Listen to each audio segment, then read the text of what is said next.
اپنی آخرت کی تیاری بھی اسی طرح کرو جیسے دنیا کے امتحان کی تیاری کرتے ہو۔ آپ نے حضرت علی کا ہاتھ پکڑا اور یوں اپنے سینے سے لگا لیا اور فرمایا اترضی ان یکون منزلک مقابل منزلی، علی تجھے مبارک ہو، جنت میں تیرا گھر میرے گھر کے سامنے ہے۔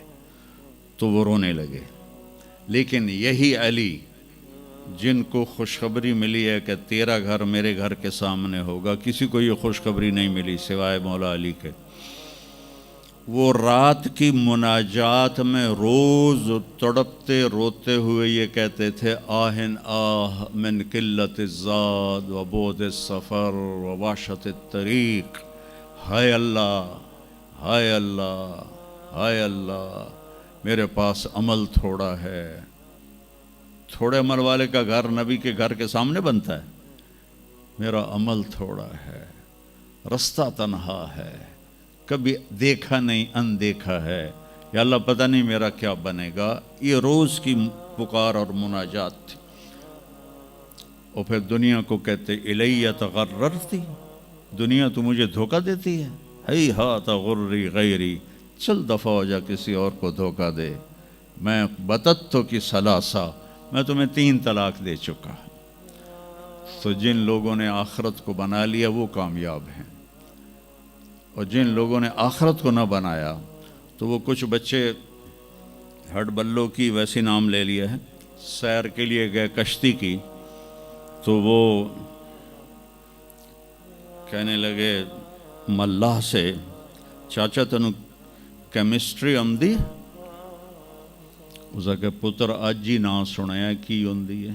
اس کہ تینوں پتہ نہیں ایسی سپیریئر یونیورسٹی دے سپیریئر لڑکے آئیں، سانو ساری کیمسٹری دا پتہ۔ دوسرے نے پوچھا چاچا تو فزکس پڑھی ہے؟ اس کہ میرا بچہ میں تو اج ہی نہ سنیا، ساری حیاتیہ بیڑی بائی ہے۔ تو چاچا تیری ادھی زندگی چلی گئی، ادھی زندگی ختم ہو گئی، سانو ایک اسی سپیریئر دے سپیریئر بچے، ساڑا برائٹ فیوچر۔ اتنے چھک موج آئی تے کشتی ہوئی ڈاواں ڈول۔ اس کہ پترو ترنا سکھیا ہی نے،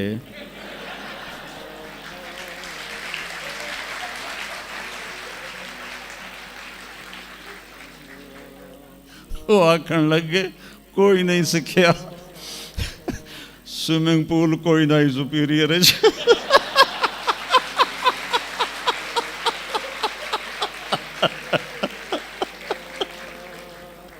تو وہ ملا کہنے لگا پترو میری تو ادھی گئی تو تہاڈی ساری گئی۔ تو میرے بچوں مرتے وقت ایسا نہ ہو کہ تم کہہ رہے ہو ساری برباد ہوگی۔ اپنی زندگی، اپنے نبی کی زندگی پڑھو۔ چند تو فرائض ہیں جو میں نے ابھی پہلے گنائے ہیں، اس کے علاوہ سچ انسان کو عزت دیتا ہے، دیانتداری انسان کو عزت دیتی ہے، رزق حلال انسان کو بلند مقام باوقار بناتا ہے، اور اچھے اخلاق فرشتوں سے بھی اوپر اس کو لے جاتے ہیں۔ آپ نے فرمایا جس کے اخلاق اچھے ہوں گے میں جنت الفردوس میں گھر لے کر دوں گا۔ تو نماز کی عادت ڈالو۔ کچھ بچے جی نہیں پڑھی جاندی، دن میں کوئی ایک نماز ضرور پڑھو، جمعہ پڑھو، ایک نماز ضرور، پھر وہ 2 ہو جائیں گی، پھر وہ 3 ہو جائیں گی، پھر وہ 4 ہو جائیں گی، پھر وہ 5 ہو جائیں گی۔ میں نے جتنوں کو بھی یہ نسخہ بتایا وہ سارے اللہ کے فضل سے، گورنمنٹ کالج میں میرا تھا ساتھی، تو وہ پھر شفٹ ہو گیا انگلینڈ، تو کوئی 40-45 سال بعد اس سے ملاقات ہوئی، یہاں پاکستان آیا ہوا تھا۔ تو میں نے کہا کہ نماز پڑھتے ہو؟ کہنے لگا نہیں۔ جمعہ؟ کہنے لگا نہیں۔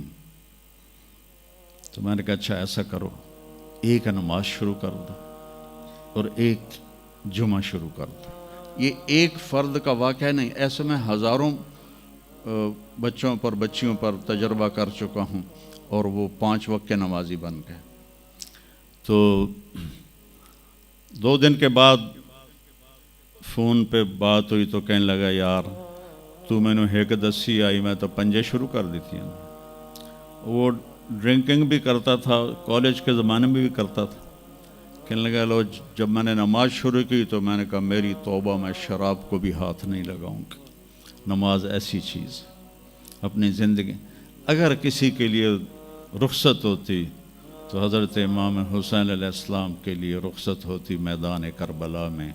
لیکن کیا جنت کے سردار, جنت کے نوجوانوں کے سردار, اور جنگ سے پہلے اونگ آ گئی اور آنکھ کھلی تو مسکرانے لگے. تو بہن زینب علیہ السلام نے پوچھا یہ کوئی ہنسن دا ٹائم ہے, اتنی تو مصیبت آئی کھڑی. کہ بہن اللہ کے نبی خواب میں آئے ہیں, فرما رہے ہیں بیٹا میں لینے کے لیے آ چکا ہوں.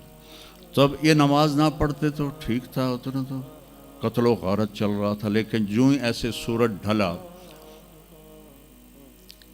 تو آپ نے زہیر تھے آپ کے رائٹ سائڈ پر جھنڈا اٹھانے والے, اور لیفٹ پر تھے حبیب, اور درمیان میں تھے عباس اپنے بھائی. تو آپ نے زہیر کو بلایا, کہا یہ شمر سے کہو تھوڑی دیر رک جاؤ میں نماز پڑھ لوں. تو زہیر نے شمر سے کہا, تو شمر نے کہا ہم جنگ نہیں روکیں گے, ہم سر اڑائیں گے. تو انہوں نے واپس آ کر کہا جی وہ انہوں نے جنگ روکنے سے انکار کر دیا ہے. اللہ کی قسم اب ان کے لیے کھلی اجازت تھی کہ یہ چھوڑ دیں اور سر کٹا دیں. لیکن آپ نے فرمایا سر کٹ سکتا ہے, نماز نہیں چھوڑ سکتی. آپ نے کہا آدھے لڑو آدھے نماز پڑھو. تو آدھوں کو جنگ پہ لگایا, آدھوں نے نماز پڑھی. پھر ان آدھوں کو جنگ پہ لگایا اور جو جنگ پر تھے انہوں ان کو نماز پڑھوائی. سب کو ظہر کی نماز پڑھوائی, اور عصر سے پہلے سب کے سر کٹ کے نیزوں پہ چڑھ چکے تھے. وہاں 1445 سال میں ایک واقعہ ہے جہاں نماز کی رخصت نظر آتی ہے. لیکن میرے نبی کے نواسے نے ایک مثال قائم کی, پوری امت کو وہ ایک پیغام دیا کہ زیر خنجر بھی یہ پیغام سنایا ہم نے, نماز نہ چھوڑو. کبھی قضا ہو جائے تو رات کو سونے سے پہلے قضا دے کے سویا کرو.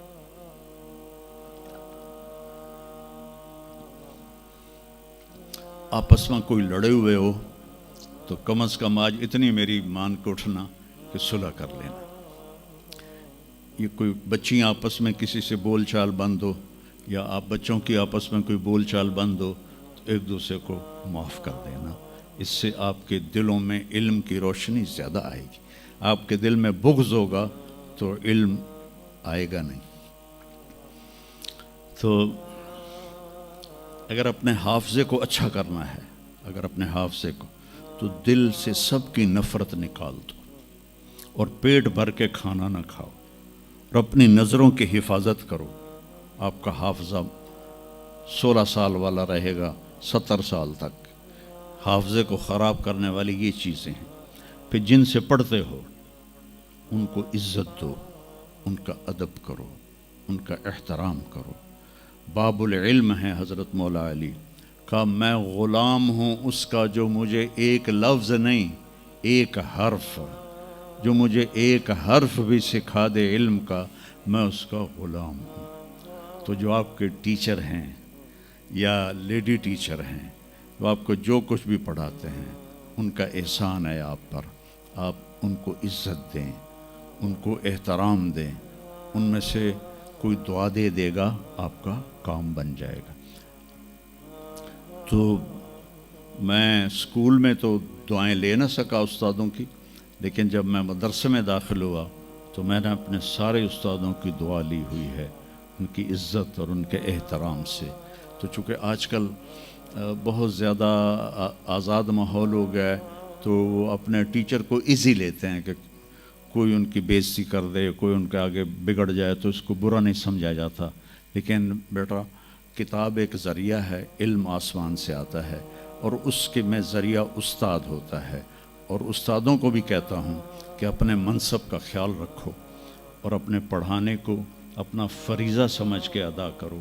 سر سے اتارنے والا کام نہ کرو, اور بھاگا دوڑی والا کام نہ کرو, بلکہ اپنی نسل کو تیار کرو. جس دن ہم اپنا علم یہیں سے حاصل کریں گے, اور باہر یورپ جانے کی بجائے اپنے ملک میں ہمیں اپنا علم ملے گا تو پھر ہماری عزت کا دور شروع ہو جائے گا۔ جب تک ہم علم میں غیروں کے محتاج ہیں تو ہم انہی کے محتاج رہیں گے۔